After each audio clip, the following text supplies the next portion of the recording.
안녕하세요. 원투펀치 블루 17번째 시간. 오늘도 정순주를 이겨라에서 네, 네버엔딩 스토리라고 하죠. 두 분 오셨습니다. 아 근데 이거 해명을 먼저 선생님 해야 될게요. 이게 제가 지금 옐로우가 중단돼 있잖아요. 네. 이게 네버엔딩 스토리로 지금 50분이 다 오실 때까지 옐로우를 중단하는 줄 알았다고 그러시는 거예요.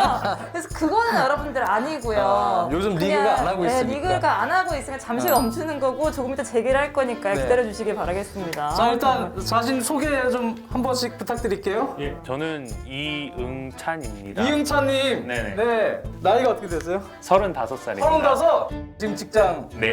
회사 다니시고요. 네. 네, 저 오경록이라고 합니다. 오경록님 나이가 21살입니다. 21살 와, 대학생이에요. 이응찬님은 어디 팬이십니까? 저는 리버풀 팬입니다. 리버풀. 라파 베니테즈 감독. 이 에버턴으로 갔네요. 아, 심정이 어떠십니까? 감독이 팀을 좀 리버풀을 위해서 무너뜨리지 않을까요? 감독이 에버턴을 무너뜨린다. 라파가 리버풀을 위해서 놀라운 기대감을 가지고 계시네요. 새로운 시각. 오경록님은 어디 팬이세요? 레알 마드리드. 레알 마드리드.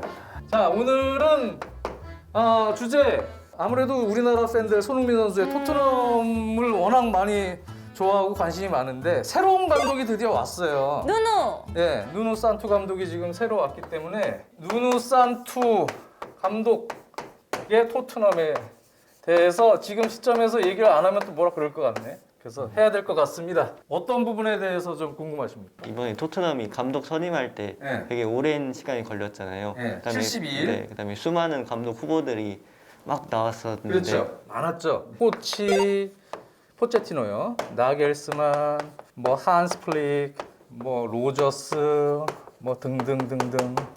최근에 콘테, 그다음에 폰세카, 가투소. 여기서 갑자기 눈으로, 그렇죠? 네. 그 과정에서 이제 파라티치 단장이라는 파라티치 단장. 네, 예. 새로운 스텝이 영입이 된 것 같은데 네. 혹시 이 파라티치 단장은 어떤 사람이고 그다음에 이 단장하고 누누 산투가 선임된 그 어떤 배경이 있는지 좀 궁금합니다. 영향이 많이 있었는지. 파라티치는 저도 뭐 삼프디라를 좋아하는 하나의 팬이었지만 전에 삼프디라의 스카우터 역할을 잘했습니다. 카사노, 그때 파라티치가 스카우트하면서 마조, 파치니 선수 영입을 상당히 잘하고 선수 보는 눈도 좋고 또 젊은 선수들 보는 눈도 상당히 좋았었어요. 스카우터 역할을 상당히 잘했어요. 능력이 있는 사람이었다고요. 근데 이 사람은 근데 개인적으로 이 파라티치 단장을 평가하는 거는 이 사람 유벤투스로 가고 나서 그러고 나서 파라티치가 이제 스카우터를 하다가 수석 스카우터죠. 그러다가 이제 단장 역할을 한 3년 했어요. 유벤투스에서.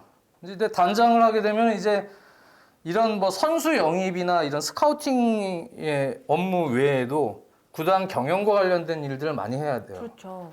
그래서 구단의 인앤아웃과 관련된 그러한 선수 영입과 구단 예산, 뭐 구단의 재정적인 상황을 고려해서 또 FFP 룰 뭐 이런 부분들을 잘 고려해서 구단의 수입과 지출 그런 부분들 조정을 재정적으로 또 잘해야 되고 그 밖에도 뭐 CEO로서 여러 가지 일을 단장으로서 해야 되는 또 임무들이 있지만 어쨌든 단장은 해야 될 일이 상당히 많은데 제가 볼 때는 스카우터 일은 상당히 선수를 잘 보고 영입을 잘하는데 전체적인 경영적인 부분에 있어서는 아직은 경험이 좀 없다고 봐요. 많지는 않다고 봐요. 그 정도죠, 파라티치 단장. 쌤, 근데 그럼에도 불구하고 토트넘이 파라티치를 데리고 온 이유는 있을 거 아니에요? 뭘 기대한 걸까요? 우리가 뭐 저번에 그 원투펀치에서 그 4인 사색에서도 얘기를 했죠. 지금 구단 사정. 지금 코로나 때문에 모든 유럽 구단들이 어렵고 지금 이적 시장이 꽁꽁 얼어붙은 건 사실인데 거기서 더 힘든 팀은 이 팀, 토트넘이다. 가장 좋지 않은 때 새 구장 토트넘 스타디움 딱 지으면서 적자가 많이 발생되기 시작했어요. 그죠?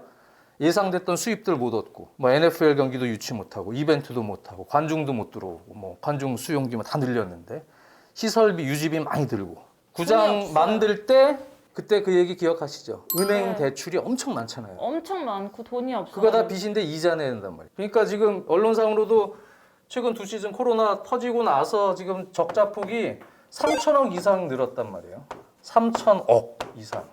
이것보다 더 많아요. 그러니까 지금 구단은 어때요? 선수들 구단 운영을 해야 되니까 또 대출 받아서 구단 운영하고 있는 거예요. 그러니까 다니엘 레비 입장에서는 여전히 저번에도 얘기했지만 지금 비상경영 사태. 거기에 지금 감독을 새로 이제 선임은 일단 됐죠. 감독도 선임해야 되고 올해는 꽁꽁 얼어붙은 이적 시장이 잘 돌아가겠어요? 그 어려운 이적 시장을 풀어야 돼요. 다니엘 레비가 지금 뭐 토트넘에서 정리해야 될 선수들 많잖아. 네. 나 전 가고 싶어요. 나가고 싶어요. 또 이적을 얘는 시켜야 돼요. 이런 선수들 많잖아요. 누구 있어요? 뭐 가고 싶어요. 뭐 이런 선수도 알더웨일트도 있고, 뭐 오리에, 뭐 해리 윙스, 뭐 시소코도 뭐 이름이 있는 거. 또 누구 있어요? 이선에 나갔으면 하는 선수? 라멜라. 라멜라. 라멜라. 공통적으로 다 내보내고 싶어하네 라멜라. 어떻게 보면은 내보내려고 계획을 짜고 있는 선수가 있단 말이에요. 여기에 궁극적으로는 해리 케인도 있을 거야 사실은.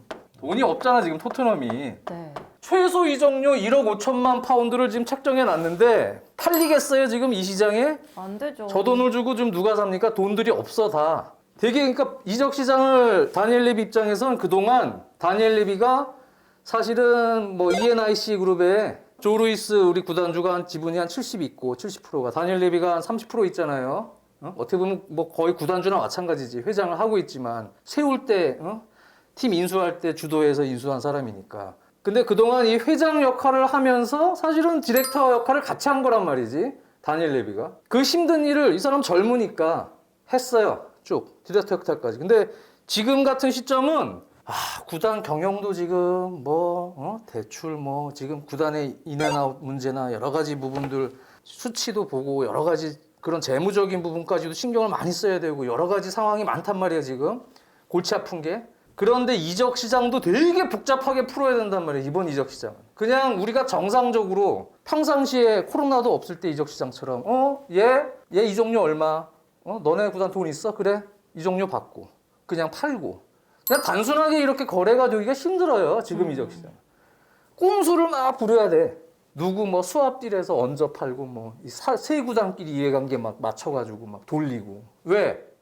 돈이 없는 상황에서 구단들이 서로 최대한의 윈인 전략을 써야 되기 때문에 자기들끼리 머리를 돌려야 되는데 지금 레비 혼자서 이거를 할 수 있겠어요? 지금 일이 되게 많아졌어. 제가 보면 지금 이 상황에서는 일단 스카우팅에 대한 부분은 파라티치를 선임을 해서 맡기는 것 같아요. 네. 이쪽은 내가 신경을 좀 많이 못 쓸 테니 전체적인 구단의 현재 상황만 알려주고 한번 진행을 해봐라. 그리고 본인은 경영적인 부분, 그 부분에 책임을 지고 실질적으로 뭐 선수 이적과 관련된 부분도 최종 사인은 다니엘 레비가 하겠지. 네. 하긴 하겠지만 아마 스카우팅에 관련된 부분은 선수 이적, 영입 이런 부분은 파라티치에게 일을 좀 많이 준 것 같아요. 또 하나는 이건 제 생각이지만 지금 프리미어리그 내에서 선수를 이동시키고 뭐 하기에는 딴 팀들 선수들이 너무 비싸. 이미 뭐 간 그릴리시도 그렇고 뭐 이런 선수들 프리미어리그에 있는 선수들은 비싸게 불러요. 서로 프리미어리그 팀들끼리의 이동은 이적료가 세요. 그러니까 레비 입장에서 지금 어떻게든 한 푼이라도 아껴야 되는 상황입니다. 효율적인 영입을 해야 되는 상황에서 프리미어리그 내 이적을 제가 바랄까요? 아니요. 그렇게 비싸게 주고 잉글랜드 내 클럽 선수들을 데려오려고 하지 않을 것 같아요. 가성비를 노리겠죠. 가성비 있는 영입에 있어서 이탈리아 쪽 라인을 좀 활용하고 싶을 부분도 분명히 있을 겁니다. 이쪽은 이탈리아 세리아 쪽 라인이 상당히 많거든요. 이쪽에서 세리아에서 뛰는 가성비 좋은 선수들을 좀 싼 값에 영입하고 싶은 계획도 아마 궁극적으로 있지 않았나 라는 게 제 생각이고, 그리고 세 번째는 일반 회사들도 그렇고 CEO들이 공격을 많이 당하면 그러면 이제 자기 밑에 갑자기 뭐 이사나 누구 한 명 딱 앉혀놓고 뒤로 빠지는 경우들이 있어요. 그거는 일반 회사들도 그래요. 회사 다녀보셨으니까 아시겠지만 일반 기업들, 중견기업, 심지어는 대기업까지도. 왜? 안 그래도 머리 아프고 할 게 지금 뭐 고민할 게 많은데 자세한 지금 상황을 모르는 언론이나 막 팬들이 막 공격한단 말이에요. 원하는 건 뭐도 많고 또 목표도 상당히 높고 팬들에게 기대치는 항상 올라가 있단 말이에요. 근데 그것을 잘 불만 없이 싹 스무스하게 운영시키는 게 사실은 CEO의 또 임무예요. 그러니까 다니엘 레비 입장에서는 그런 걸 갖다가 이 사람이 나서서 야, 나 지금 머리 아파. 우리 지금 할 거 되게 많고 우리 구단 너네 돈 없는 거 알잖아. 우리 대출 받아서 지금 돈이 없어서 올 시즌에 이런 거 이렇게밖에 계획을 못 해. 앞으로는 좀 힘들 거야, 참아. 이렇게 얘기할 수 있겠어요? 그렇게 얘기하지 않고 우리 재미있는 축구, 공격적인 축구 하겠습니다.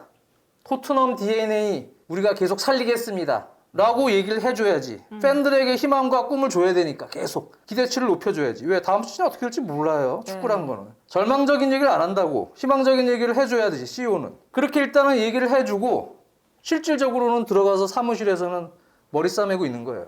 그 입장에서는 다니엘 레비 입장에서 아까도 얘기했지만 선수 영입과 관련돼서 그러한 부분도 고려를 해야 되고 너무 그런 어떤 팬들의 질타나 또 언론의 질타 이런 걸 직접 받아들이기에는 지금 상당히 부담이 큰 시기라고요. 그런 부분도 있을 거예요. 뭐 잉글랜드 언론에서도 그런 뉘앙스의 논평도 조금 있더라고. 네. 근데 비슷한 생각들을 대부분 하고 있을 거라고 아마. 그래서 일단 파라티치 단장을 당신이 좀 앞에서 인터뷰도 좀 하고 나는 약간 빠져 있겠습니다. 하지만 다니엘 레비는 실질적으로는 다 정권을 쥐고 있을 겁니다. 다 관여할 겁니다.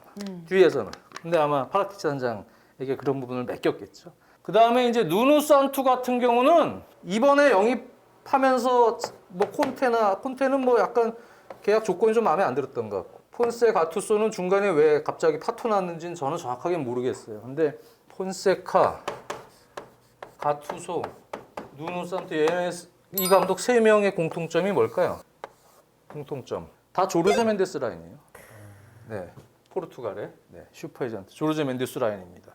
파라티치도 다 뭐 이 라인하고 친하고요. 폰세카, 가투소, 누누 산투 쪽을 집중적으로 찔렀다는 얘기는 물론 파라티치 감독의 독단적인 선택이라고 얘기를 하는 사람도 있겠지만 저는 토트넘의 구단 구조상 이 사람 혼자 절대 독단적으로 결정해서 막 찌르지 않습니다. 무조건 레비하고 피드백합니다. 그리고 언론상으로는 공격적인 축구하겠다. 그리고 누노 감독도 뭐 취임 때 그 인터뷰를 했더라고요. 네. 공격적으로 재미있는 축구하겠다고 얘기는 하는 거죠. 얘기를 하는 건데 지금 구단의 사정이는 그런 게 좀 중요한 게 아니에요.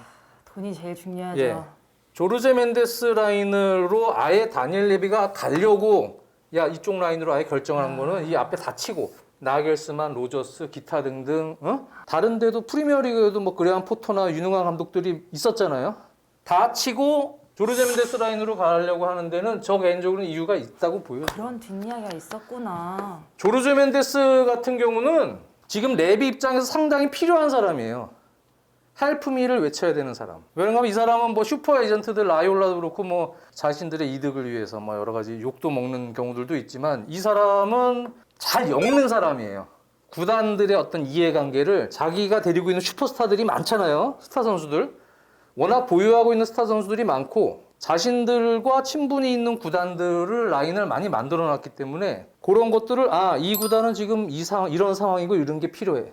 이 구단은 이런 상황이고 이런 거 필요해. 서로 구단들의 이해관계를 잘 엮어서 그걸 만들어 놓는 사람이란 말이에요. 울버햄튼 얘기를 먼저 하면 울버햄튼은 조르제 멘데스 그 사단 그 각 팀이잖아요. 그렇죠? 울브스. 누누 산투 감독 있을 때 뭐 누누 산투 감독이야 조르제 멘데스하고 완전 그냥 첫 고객이자 발렌시아 감독으로 조르제 멘데스가 앉혔던 사람이고 조르제 멘데스가 사실상 키운 감독이에요.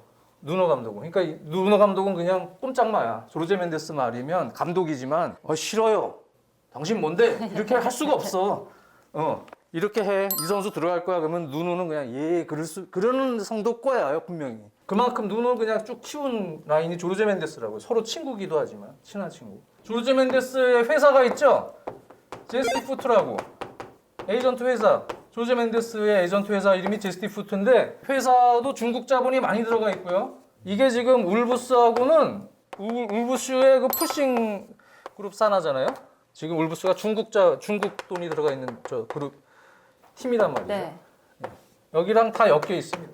그래가지고 울버햄튼 팀 자체는 이 푸싱 쪽 구단을 소유하고 있는 푸싱이랑 뭐 또 제스티푸드 조르제 멘데스 라인이랑 엮여 있어서 챔피언십 때부터 승격할 때부터 누누 꽂고 그다음에 선수들 하나하나 쫙 멘데스 라인 꽂았잖아요. 다 아시다시피 라울 히메네즈부터 리버풀로 간 조타 조르제 멘데스 사단으로 꾸린 팀이잖아요. 그래서 유럽에서는 그냥 멘데스 팀이라고 하는 사람들도 있어요. 예전에는 울버햄튼은 이렇게 아예 그냥 정권을 휘두르고 있는 하나의 팀도 있고 예전에 누누 있을 때도 발렌시아 있을 때도 그랬잖아요. 피터림, 응? 피터림하고 멘데스하고 엮여가지고 네. 누누 넣고 또 선수들 막 넣고 그래서 잠깐 초반엔 성적이 좋을 때도 있었어요. 근데 어쨌든 그렇게 구단하고 뭐 빅클럽하고 또 거래를 하게 되면 또 친해지는 또 빅클럽들이 있고 그래서 이 구단 이 사람은 워낙 라인이 이렇게 형성이 돼 있고 그 라인 자기하고 완전한 그 친분 가족 같은 구단의 라인들 또 자기가 데리고 있는 선수들 그리고 예전에 거래를 하면서 조금 친해져 있는 라인들 조금 소원해졌지만 다시 연락해서 좀 너네 이렇게 윈윈 시켜줄게 하면 다시 데려올 수 있는 라인들 여러 라인들을 엮어서 지금 코로나 시국에 1대1 클럽끼리 이적이 안 되더라도 싹싹싹 엮어서 하나의 시나리오를 만들어 줄 수 있는 사람이라는 얘기예요. 그러니까 레비 입장에서는 최대한 비용을 아껴서 팀 내에서 아까 지금 내보내려고 하는 선수들도 있고 다시 또 그러려면 데려와야 되고 이러려면 이런 사람이 필요한 거예요. 헬프미. 그 지난 시즌에도 조르 멘데스가 누구 꽂아줬어요? 토트넘에 도어티 꽂아줬잖아요. 그리고 나서 울버햄튼에게는 누구 메꿔줬어요? 자기 선수 세메도 바르셀로나에 있던 세메도 메꿔줬죠. 후뱅 디아스, 후뱅 디아스도 저 조르 멘데스 선수죠. 이 선수 어디다 꽂아줬어요? benfica의 후뱅 디아스를 맨시티를 꽂아줬잖아요. 그리고 나서 벤피카로 누굴 꽂아줬어요? 오타멘디. 역으로 도와주는 거야 서로 이렇게. 벤피카 라인은 또 벤피카 팀을 포르투갈 라인들이 잘 아니까 서로 시나리오 이렇게 윈윈 할 수 있게 만들어줘서 작업을 치는 거예요. 다 작업을 거의 지난 시즌 같은 경우는 어떻게 돼요? 프리미어리가 돈을 쓰니까 그쪽으로 다 조르제 멘데스 선수들이 치는데 그냥 보내는 것만 끝내는 게 아니고 뭘 해줘요? 그 클럽에서 다시 또 선수가 돌 수 있게 시나리오를 짜주고 돌린단 말이에요. 그러니까 지금 시점에서는 조르제 멘데스 라인으로 아예 제 생각에 레비가 가려고 하는 거는 지금 뭐 알더웨럴트, 오리에 뭐 윙스 뭐 이런 선수들 팔려 그래도 몸값이 그냥 뭐 1, 2%는 아니에요. 얘네들도 꽤 나간단 말이에요. 라멜라. 그러니까 얘네들을 팔 때 뭐 수합딜이 됐던 뭐 했던 간에 근데 아무런 선수들도 안 가지고 있고 구단과의 어떤 그런 커넥션이 없는 조직이면 그걸 못 한다고. 근데 조르제 멘데스면은 그거를 만들어주길 바라는 거지. 그래서 어떻게든 정리를 좀 효율적으로 빨리 시키게끔 하고 궁극적으로 뭐예요? 제 생각에 해리 케인. 해리 케인은 최소 이적료 1억 5천만 파운드 책정을 해놓고 했는데 지금 아무도 살 데가 없잖아요. 네. 그러니까 뭐 만들어야지 뭐 메이드 하려면 뭐 껴가지고 그리고 여기서 이해관계 이렇게 구단끼리 뭘 시나리오를 짜고 있을 거라고 최후의 한 방 그런 오퍼를 들려고. 그럼 토트넘 팬들은 이제 케인 안 보내나 보다 이렇게 생각했는데 그거 아닌가 봐요. 케인을 일단 남기고 싶어 한다라고는 공식적으로 밝혀야죠. 하지만 1억 5천만 파운드 훨씬 이상의 거액의 이적료 조건이 어떤 딜의 조건이 됐던 간에 토트넘에게 큰 금전적 이득을 가져오게끔 메이드를 해주면 이쪽 라인에서 그러면 파는 거예요. 토트넘은 지금 돈 없어. 지금 토트넘 팔아야 돼. 팔아서 어떻게든 이자도 줄여야 되고 적자 구조를 개선을 시켜야 된단 말이에요. 그 상황에서 선수 영입도 그 돈으로 효율적으로 뭐 이탈리아 리그 공격수든 뭐 이쪽 라인에서 이렇게 메워서 맞춰놔야 된단 말이에요. 그래서 지금 구조는 뭐 재밌고 공격적인 축구를 하려고 비싼 감독을 비싸게 돈 주고 영입을 해서 뭐 나겔스만을 막 천문학적인 이종 금액의 연봉으로 데리고 와서 뭐 진짜 홀란드도 사주고 막 이래가지고 우리 다시 챔스 갈 거야 우승을 노린다 이럴 수 있는 상황이 아니지. 아니고 지금은 일단 시기적으로 적자 규모를 줄이면서도 어느 정도의 경쟁력을 갖출 수 있는 구단으로 만들어 놔야 된다는 얘기. 현실적인 문제. 현실적인 와. 문제지. 지금 이러한 정도의 그냥 상황이라는 것을 여기에는 사실은 뭐 팩트도 있고 저의 주관도 있어요. 그래서 이거를 맹신하지 마시고요. 하지만 이런 정도의 분위기인 건 맞아요. 유추할 수 있다. 네, 유추할 수 있기 때문에 지금 그런 상황에서 이해를 해야 된다. 토트넘의 이적 시장은. 쌤 그러면 지금 조르제 멘데스 라인으로 울브스가 갔던 것처럼 지금 이런 상황이면 토트넘에서 이제 선수들을 데리고 올 때 좀 조르제 멘데스 라인으로 조금 올 가능성도 좀 있겠네요. 그렇죠. 그러니까 뭐 굳이 이제 조르 멘데스 회사에 여러 선수들이 뭐 베르나르도 실바, 뭐 게데스, 뭐 등등등등 해서 많아. 엄청나게 선수들이 많은데 데리고 있는 선수들을 가지고 딜을 이렇게 엮는 방법도 있겠지만 꼭 이제 에이전트들이 자기 선수들만 가지고 엮진 않아요. 엮어주면서 에이전트 피를 또 박는다고. 네. 이제 그런 능력을 바라는 거죠. 그러니까 사실은 파라티치가 공식적인 단장이지만 조르제 멘데스 라인의 무리뉴를 떠나보내는 상황에서 거래가 끊겼다가 다시 조르제 멘데스에게 헬프미를 했다고도 보여져요. 그러니까 조르 멘데스도 약간 디렉팅 같은 역할을 팀 내에서 하고 있다고 봐야지.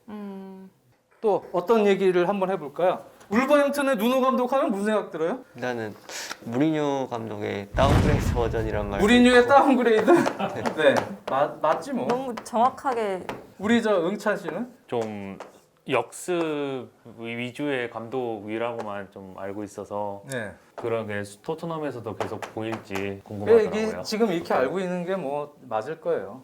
제가 오랫동안 프리미어리그를 중계하고 뭐 누노 감독도 승격 시즌부터 계속 지켜봤지만 특별히 색깔은 그렇게 뚜렷하게 보이진 않아요. 지난 시즌은 뭐 부상자도 있고 그래서 3-4-3 쓰다가 4백으로도 전환을 하고 해봤지만 우리도 그때 얘기했지만 무리뉴처럼 전술주기야에서 입각해서 팀 분석을 해놓고 큰 컨셉 잡아주고 그 다음에 경기에서는 선수들이 좀 풀어나가는 그런 방향 쪽에 더 가깝지. 누누는 아주 세세한 부분들 영역에서 세부 전술을 선수들에게 도와줄 수 있게끔 하는 최근에 아주 그런 트렌디한 감독은 아니고 팬들 아시다시피 3-4-3 운영을 예전에 많이 했죠. 근데 아마 이번에 팀이 바뀌면서 토트넘은 그래도 울버햄튼보다는 좀 급이 높은 팀이니까 이번 프리시즌을 봐야 될 것 같아요. 이 감독의 잠재성이 어느 정도일지는 전술 변화도 아마 해보고 나름대로 무언가 조금 공격적으로 변화를 해보려고 연습은 해볼 거란 말이지. 흉내는 내볼 거란 얘기지.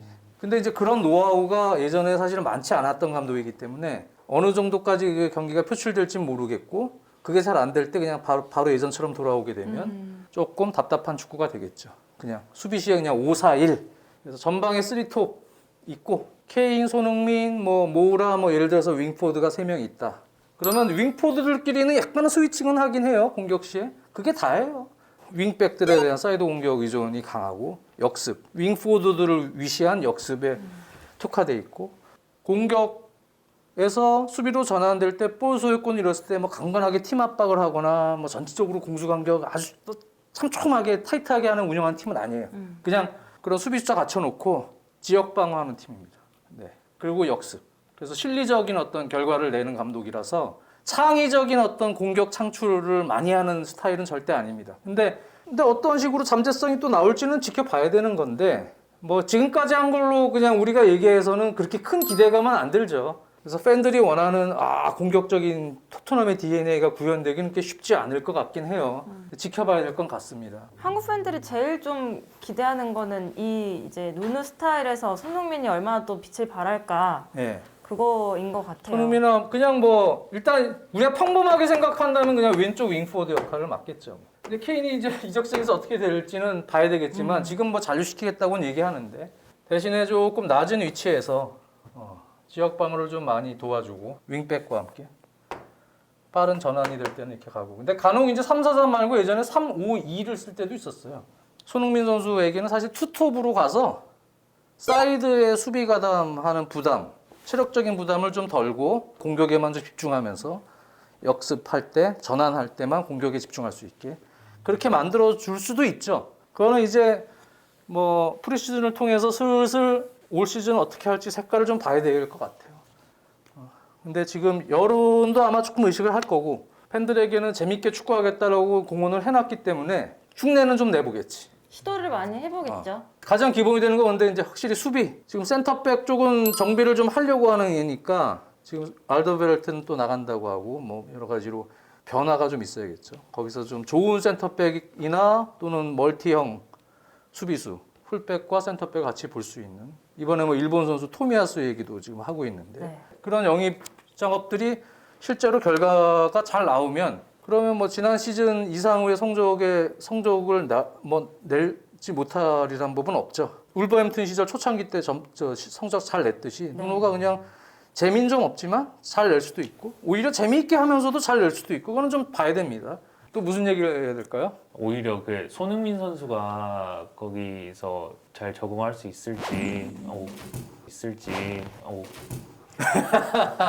손흥민 선수를 나이스 얘기하는데 캐치. 리버풀의 챔스 제라드 트로피 장면이 리버풀 팬이 얘기하는 떨어졌어.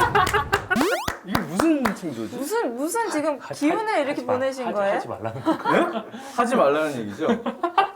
어떻게 저게 떨어지냐? 아 진짜 웃기다. 무슨 질문을 하고 있었죠? 그러니까 누누 감독의 전술이 되게 단조롭고 역습 위주긴 한데 그렇게 하면 제 개인적인 생각으로는 좀 손흥민의 그 빠른 발이나 이런 걸 이용하면 좀 더 그런 손흥민 선수의 가치나 이런 게 좀 더 올라갈 것 같다는 생각이 많이 드는데 아까 얘기하시기로는 조금 단조롭다 이런 얘기를 좀 많이 하셔서 그렇죠. 그러니까 지난 시즌에 막혔던 부분도 물론 부상자들 발생 이유도 있고 중간에 라울 미네즈의 큰 부상도 있고 여러 변수들이 발생하긴 했지만 기본적으로는 상대 팀들이 누노의 울버햄튼에 대해서 너무 적응이 잘 돼 있어요.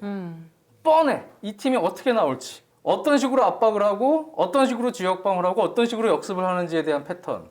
또 개인적인 성향, 아다마 트라우레의 돌파 성향 뭐 이런 부분에 대해서 너무 잘 인지를 하다 보니까 공격이 안 되는 거예요, 울버햄튼이. 그냥 예상된 공격만 하는 거예요, 계속.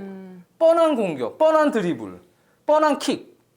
그냥 들어오니까 수비수들 입장에서 뭐 너무 쉽죠. 그러니까 확실한 득점 찬스를 거의 못 만들어요. 그런 부분이 이제 문제였기 때문에 올 시즌에는 그거를 누노가 제 생각에 모르면 그건 바보지. 알 거라고 봐요. 그래서 누누가 아마 조금 이번에는 변화를 좀 주지 않을까. 이번 토트넘에선 전술적으로도 아마 변화가 좀 이루어질 거고 거기에는 여러 아마 테크니컬한 어떤 코치들한테 조언도 받겠죠. 그래서 그런 사람들 도움도 좀 있어야 될 것 같고 그런 속에서 조금 더 변화된 전술 형태가 구현될 가능성이 저는 크다고 보여져요. 근데 그게 실패할 수도 있고 망할 수도 있고 의외로 될 수도 있고 그건 봐야 된다는 얘기예요. 왜? 그런 역동적인 전술 운영을 이렇게 써본 감독은 아니니까. 자, 오늘은 그러면 이제 이 정도로 얘기를 하고 우리도 뭐 토트넘에 대한 관심이 워낙 많아서 다른 팀들 얘기도 이제 이적 시장이 조금 달궈지면 그때 같이 또 한꺼번에 얘기하는 시간 가져보도록 하고 오늘은 여기서 마치도록 하겠습니다. 그래도 우리 친구들 왔는데 그 뭐 감상평이라든지 세미를 이렇게 만난 소감이라든지 한마디 들어봐야 되지 않을까요? 우리 오경록 군은 어땠어요 오늘?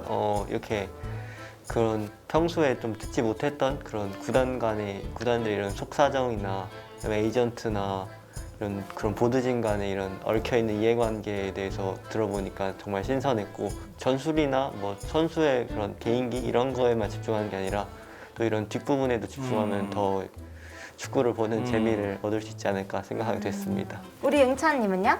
저도 뭔가 앞에서 보이는 것보다는 뒤에서 뭔가 얘기가 되는 것들도 많이 알아서 좀 새로운 시각으로 보는 시간이었고요. 그런 것들을 좀 더 집중해서 좀 더 보면 더 재밌겠구나 라는 생각이 많이 드는 시간이었습니다. 자, 오늘은 여기까지. 네. 오늘 좀 즐거웠습니다. 다음에 뵙겠습니다. 감사합니다.